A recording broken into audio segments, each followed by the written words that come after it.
Here's a riddle. What do Good Girl singer Carrie Underwood He's no good, girl, no good for you. and Anne Hathaway, Mike Tyson, Natalie Portman, Russell Simmons, Betty White, Russell Brand, Lea Michele, and Ellen have in common? Here's a hint from People magazine. It doesn't make it harder at all. It makes it easier on the turkeys, too. They get to live. Yeah, they're all vegan. Hey, Little Rico, I see you're dressed for the storm we're having. Tonight's Animal Investigations Unit reports a growing list of celebs who are not eating animals, and one reason is extreme weather. And guess who just joined that list? Former Vice President Al Gore. Yep, Gore's gone vegan. Al Gore, considered perhaps the biggest crusader against global warming ever since his movie An Inconvenient Truth. Temperature increases are taking place all over the world, and that's causing stronger storms.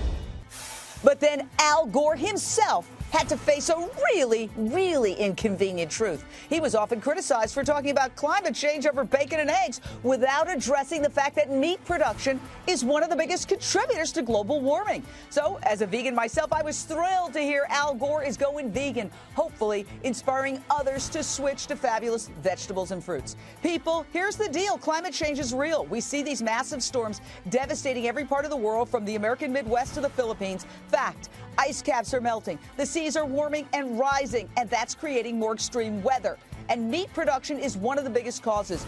We really need to look at what we eat and how that impacts the world for the sake of our survival, for the sake of our survival and the survival of our kids and grandkids. Microsoft co-founder Bill Gates now funding businesses that are developing alternatives to meat, mayo, and eggs. Former President Bill Clinton has adopted a plant-based diet because his old bad diet left him overweight and in poor health. Straight out to Vice President of the Humane Society of the United States, Paul Shapiro. Paul, spell it out for Americans. What is the connection between meat consumption and climate change?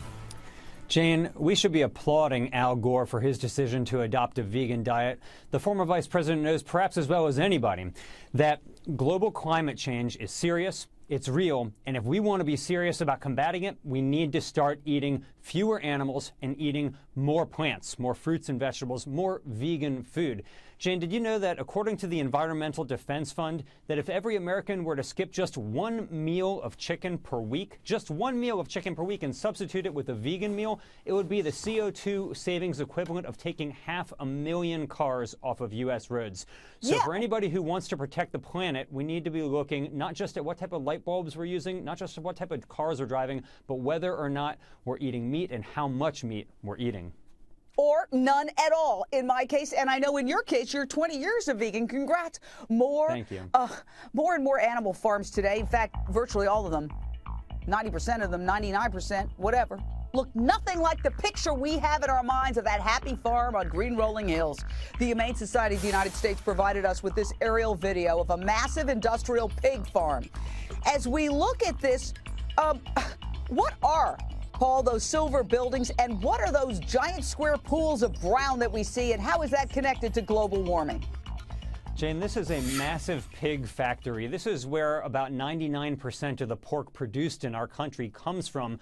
These concentrated animal feeding operations that have a massive sea of manure behind them. When you look at those massive pools there, those are just filled with manure. This is one of the reasons why animal agriculture, raising and killing animals for food, has time and again been pointed out not just to be a major contributor to climate change, but also air pollution, soil pollution, water degradation, and more. These are some of the reasons why cultural icons like Ellen and Oprah and Bill Clinton and now Al Gore are extolling the benefits of eating more plants and eating fewer animals. Now, this is not necessarily in that facility. I'm not suggesting that whatsoever. That was an aerial. I don't even know what state it's in. But this is what's inside the factory farms in general. These are pig gestation crates where pigs are kept in crates the size of their bodies, never able to turn around. They cannot turn around in those crates. President Obama today conducted the annual pardon of the turkey. Maybe a couple at the White House. It's a tradition that keeps, a couple of turkeys off the table each year. But what about the millions and millions and millions and millions and millions of turkeys who are subjected to, according to critics, institutionalized cruelty in factory farms? You know, I'm so happy little popcorn got pardoned. But what about 9 billion other farm animals, Paul. The pardoning of these turkeys is a particularly interesting phenomenon because pardoning implies that these animals have committed some crime. Of course, these animals have committed no crime.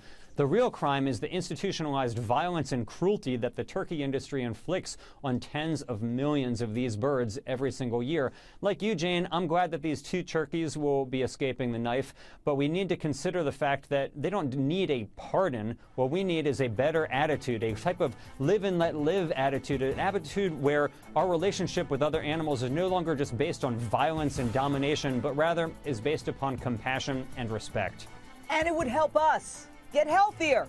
Look at Bill Clinton. He's so much healthier now that he's adopted a plant-based diet.